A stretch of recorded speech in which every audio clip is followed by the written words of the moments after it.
Hello everyone, welcome back to Nursing with Bonomi. I'm Nurse Nate. Are you a new nurse? Are you super stressed out by everything? You feel like you don't know, and even though you spent a few years of your life in nursing school, you still feel like you don't know anything. You know why? You don't. Nursing school teaches you how to not kill people, okay? But there is still a lot of things that you need to learn, and you will continue learning your entire career.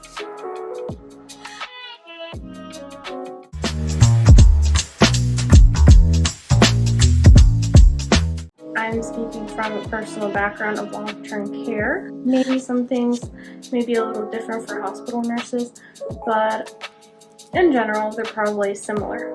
Let's face it, doctors can be rude and intimidating.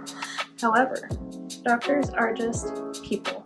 Try not to be intimidated, because why are you calling the doctor? Is it just a chit chat? No, you're calling the doctor because it's in the best interest of your patient, and you have a question and you need to get answers so you can take care of your patient.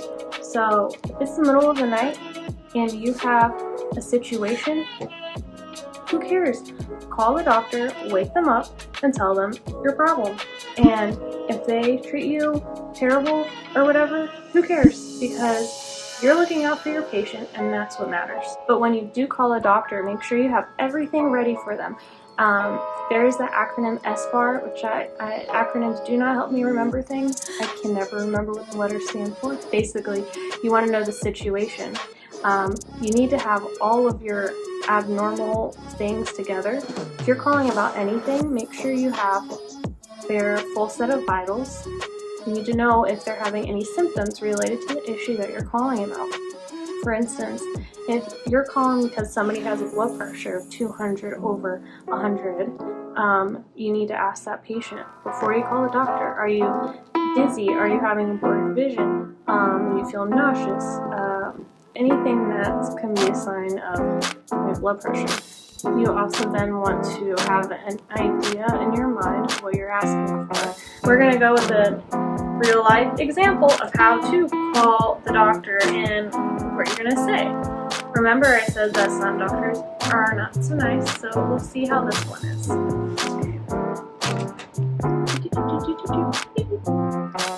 Ring, ring, ring, ring. Yeah, hello? Hi, Dr. Oliver. Listen, I have an issue with my patient, Greg Sandusky. So he has a blood pressure. Initially it was 215 over 110. I already gave him his scheduled low pressor. It was 50 milligrams, and I gave that about half an hour ago. I just rechecked his blood pressure. It's 210 over 105. His pulse is okay, it's 75. Respirators are 18. His O2 is 90 out in the air. He's not having any symptoms, no blurred vision, nausea, vomiting, or headache. Is there something we can do to help lower his blood pressure? Is he anxious? Is he having any pain? Nope. No. Why didn't you call somebody else? Why are you calling me about this right now? Because you're the doctor on call. So what medicine can we give him to lower his blood pressure? Okay, start with 25 milligrams of hydralazine, Q6 hours, and then we'll recheck. We'll have the doctor follow with it tomorrow. Okay, 25 milligrams hydralazine, Q6, PRN? No, Q6 scheduled, and we'll follow up tomorrow. Okay. Do you want any parameters on that? Yeah, for systolic blood pressure greater than 170. So it's a PRN? No, hold the hydralazine. Gotcha. Hold. The systolic is below 170. Okay, so just to make sure I have it right, 25 milligrams hydralazine every 6 hours scheduled, but hold it if it's less than 170. Yep, you got it. Thanks so much. Bye. Yep, bye. Alright, so Dr. Oliver wasn't too bad, honestly. Write down the order. You always repeat it back to them. So that's an example of how to call the doctor. Now we're going to have another example of how to call the doctor if you are in a hospital, because when you work in long-term care, your doctors know all the patients pretty much, so you don't need to go into like why they're there, blah blah blah. You just tell them, hey, this is what's going on, what do you want to do? But Benjamin, Ben the RN, he is much more familiar with hospital nursing, because I've never worked in a hospital. So we're going to reverse the tables, and I'm going to be the mean doctor or a nurse practitioner, and let's see how that goes. We're going to give you an example of how we might do this in the hospital setting. I've worked in a variety of hospital settings, and in smaller hospitals, this tends to be more the case where there might be a smaller treatment team. In this case, I'm going to be calling the surgeon about a post-op patient. Bring, bring, bring. Hello. Yes, hi. I'm speaking with Dr. Jorgensen. Yes, what do you want? Okay, Dr. Jorgensen, I know you're very busy. I apologize for the interruption, but I just wanted to let you know I'm taking care of Mr. Smith. And Mr. Smith is post-op day number 2 for an ORIF of his left hip. What's going on? Dressing is dry and intact. There's no seeming post-op complications. His vital signs are stable, no complaints of pain, but Mr. Smith is having an increase in his anxiety. Previously, when he was at home, he was on Clonopin, 2 milligrams BID. You're calling me because he has anxiety? Yes, I was wondering if you would like to consult the hospitalist for medical management of his anxiety. Go ahead. Yes, that's fine. Okay, very good. I'll order a consult to the hospitalist. In the meantime, before the hospitalist comes on board, would you like to order something one time for his anxiety? Okay, Ativan 2 milligrams once now. Okay, very good. So to read that back to you, I have 1 milligram of Ativan. It's 2 milligrams. 2 milligrams, sorry about that. 2 milligrams of Ativan. Would you like that PO or IM? PO. PO? Okay, very good. PO, 2 milligrams Ativan times 1. Yes. Very good. Thank you, Dr. Jorgensen. Okay, bye.